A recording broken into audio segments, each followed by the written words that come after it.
Here we go. We go, we go, we go. Part 2, number dose, ask me anything.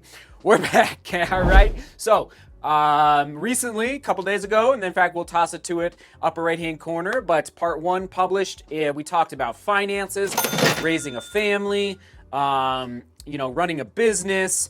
We talked about racing in the future, goal, it's so much. So if you missed part 1, go check it out. This is part 2. Thank you for coming back, and we're going to do it again. Another QD, ask the question of the day. Ask me anything down in the comments. It might take me a week, but I will reply to the comments down below. It just might take me a little time. Thank you for coming back. And we haven't done Ask Me Anythings before the one just a couple days ago in I think about a year. So we were overdue. Lots of questions came. If I didn't get yours into the list, I do apologize, but we have a lot to get through. So let's dive in. Let's go. Okay. YouTube, Strava, Facebook, Instagram, X, all these places is where the questions are coming from in case you want to connect on those places. Mark on YouTube, another European marathon or UTMB on the horizon. Man, Mark. So we talked about this a couple days ago, but basically, if I can bring the boys, or I can bring some of the family, or if I can bring true love, like it's all about bringing the family now. It's all about bringing so that's what it's all about, Mark. I would say UTMB is probably a little ways off for me. OCC, CCC is probably more realistic for me, but life is life. Like we have dealt with so much as a family these last 18 to 24 months. A lot. And so we're very, very close to being completely out of the woods, but it's been challenging. So I've had to put a lot of dream races like UTMB or another European race, but I will just put out maybe a couple names. I've always wanted to race Prague, even though I know it's not a fast course.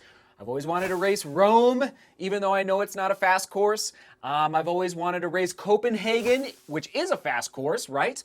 I've always wanted to race, I think there's one in the UK that is around London, but it like as far as the same time as the London Marathon. So anyway, those are a few that are on my, Valencia. Oh my goodness, I could go on and on and on. All right, Mark, thank you. Good question. Steve on Strava. How do you and your wife manage having a large family? Thanks for the content, Seth. Onward and upward. So you can see a theme in all these questions. How do we manage? Is that what he said? How do you and your wife manage? How do you manage? Communication, talking a lot, checking in, repetition with like, kids need direction. All right, that's not repetition, direction. So I'll try and get a B-roll shot of it right now. At least part of it is we put a list of morning chores that they have to do every single morning, even on the weekends, every morning before school. So kids need structure, all right, direction, structure, however you want to phrase it. And when you do that, you create peace. Peace. We are always so we have dubbed it the Chateau de DeMoor because we feel like when we come home, we're entering our version of a chateau, which is peace. It's like our house, our home is peace. And guess what? We don't travel a ton because we love being here. We love the peace. We love our balcony. And so anyway, Steve, it's like creating peace through structure, through direction. Does that make sense? And that's how the family thrives. And kind of soon, Kate and Francine will be helping with chores and helping with everything we're doing. So also, I guess I'll also just say, we are people of faith. And so our prayer life as a family, critical. We couldn't survive without, the big man upstairs. So I gotta say that as well. It's like we would be a wreck. We'd be a total mess if it wasn't for our spiritual life. So Steve on Strava, good question. Scott on Strava, love your content. Seth, Floridian here, training for Pikes Peak Ascent and exploring hydration packs and vests. Do you have any recommendations? Thank you, butter my bread. Scott on Strava. So here's the deal, Scott. I've tested, Raid Light, Camelback, I've tested a lot. I'm so sorry. Actually, this is crazy. Actually, this is good. This is good. I'm glad I remembered this. Okay, hold on. Oh my goodness. Oh gosh. Actually, Scott on Strava, do you want a vest? Do you want a vest? This box is full of vests. Some of them are old that I've already used, but some of them are brand spanking new. Brand new. Like this Camelback right here. But, Scott, if I had to give you one answer, I would go probably with Solomon. That's why this is hanging up. Yeah, Solomon. I have had probably the most success with Solomon. This is the Advanced Skin 12 set. I'd say this would be a great one. I think they do make them smaller. And again, I'm not like a huge vest guy because I'm often not running like ultra races, and I'm not.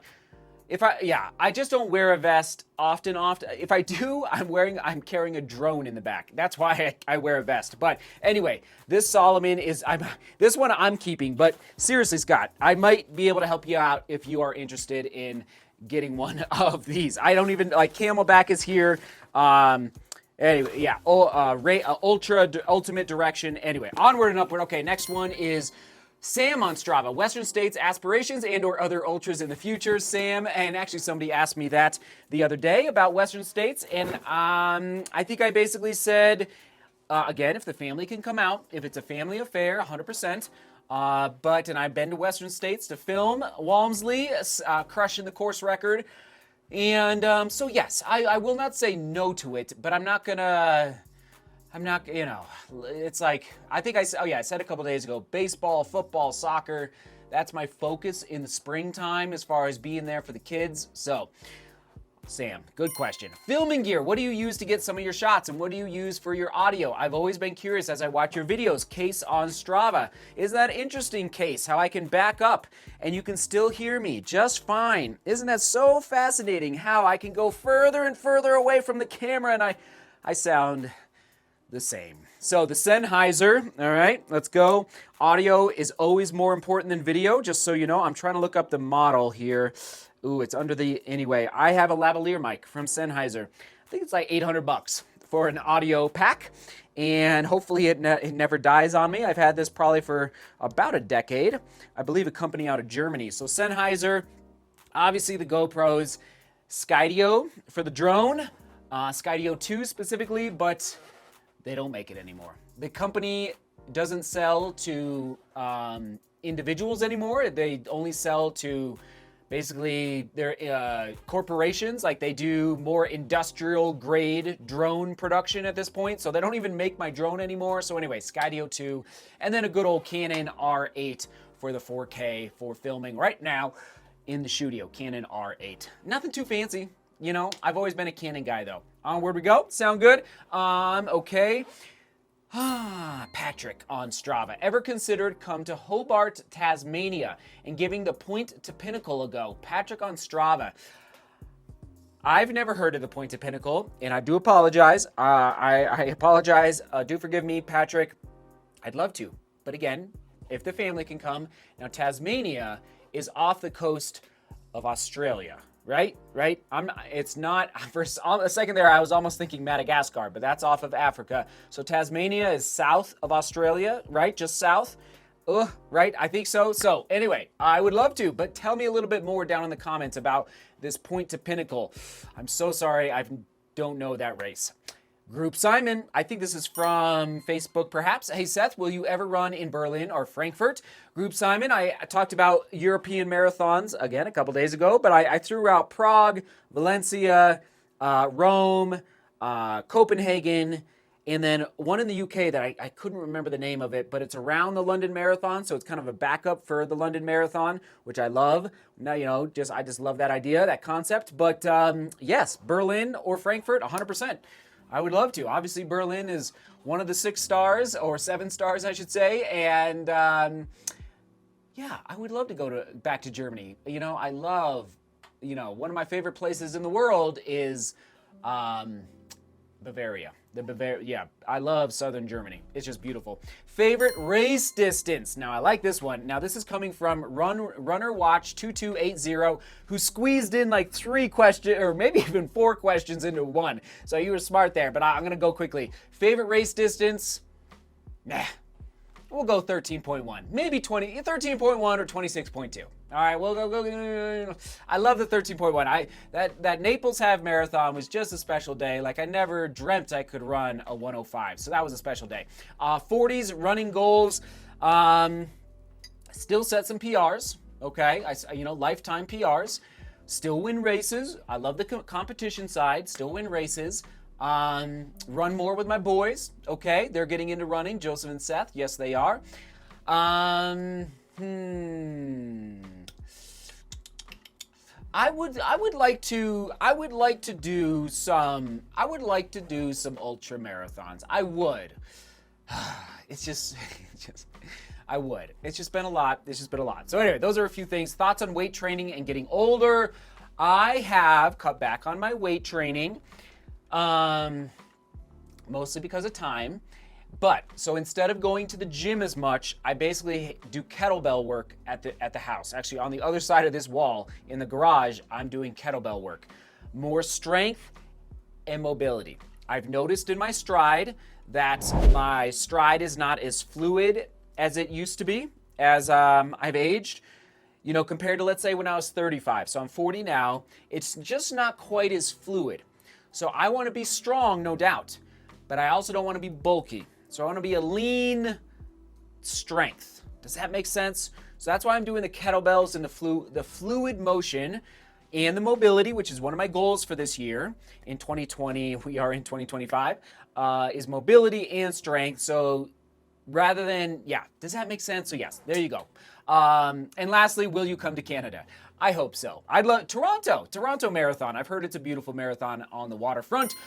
LNL_diecast. What was one of your favorite moments in running?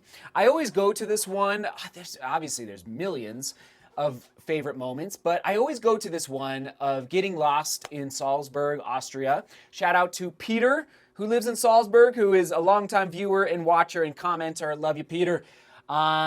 Who lives in I believe near Salzburg.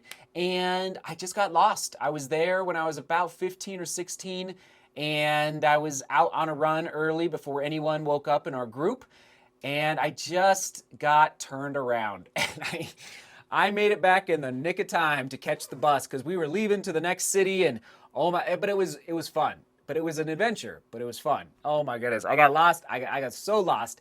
I don't even know how I got back, to be quite frank with you. Can you tell us, here we go, 5082. Can you tell us about, let me take a drink as I have this coffee to wake me up for this. This is a big one.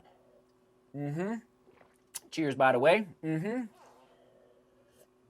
So, can you tell us about your scapular? So this question has come up a lot. And wondering where you found one that doesn't get all twisted up around when running. That's funny. So I'll answer the second part first. It gets twisted up, trust me. And it gets twisted up. Yeah, here's the back of it, here's the front of it. So most of you probably know by now that I'm Catholic and that my family's Catholic and that we love our Catholic faith. And I don't often talk, in fact, I rarely talk about it, but it comes up in the comments where people notice certain things that I do or that True Love does, and they're just like, that's interesting. I've never seen that before, or, oh, we're Catholic too, or there's just like, there can be a connection there. And, oh man, this is a huge, I should probably make a separate video, separate vlog just about, obviously, all of this. But I often think, and listen, if you're like, whatever faith you are, like, love your faith, but I'm Catholic, and so I'm not afraid to share it. So I just want to be clear on that. Like, I'm not preaching here, I hope. The question came up, so I'm going to answer it. I've often thought that there are many parallels between being Catholic and long-distance running. There are many that I won't get into now, but it's just fascinating. And when you're out there running for hours and hours and hours and hours and hours and hours, you have time to think about these things, right? And pray. And so it's interesting. And it's been a journey as, now I'm 40, but, from the time I was 20, from the time I was 15 to the time I was, it's just been a journey. Like, everyone's on their own path. And many people I know are not Catholic anymore. Many people I know are not Christian anymore. Many people I know are not Jewish anymore. Many people I know have left their faith, whatever faith they may have practiced in the past. And I'm not here to judge anyone. It's not my job. But one of the reasons that, I get emotional about it, because one of the reasons I've managed to cling to my Catholic faith and let it guide me just like there's so many challenges in this world, I just can't imagine getting through life without it. Does that make sense? It's just straight up, like I would be a miserable mess on the floor if I didn't have my faith. But as I've said many times, I'm a student of history. I love history, and I studied a lot in high school and a lot in college. That was my major in college. And I took a class on World War II in college. So there's a gentleman by the name of Maximilian Kolbe. And if you look up his story changed my life. Really, his story is what impacted how I see the world.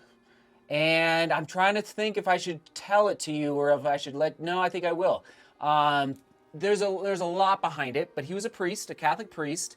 And I can't go into all the details other than for you to understand, and connecting back to the World War II class that I took, and meeting people at the University of Colorado who taught me about his life. Maximilian Kolbe, spelled Kolbe, is that he was captured by the Nazis and taken, yes, of course, from Poland to Auschwitz.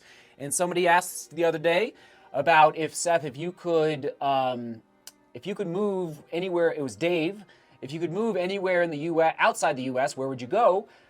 And I said the Tatra Mountains in southwest Poland. And and basically, for those that don't know, Auschwitz is basically was the biggest concentration camp during World War II that millions of, people died.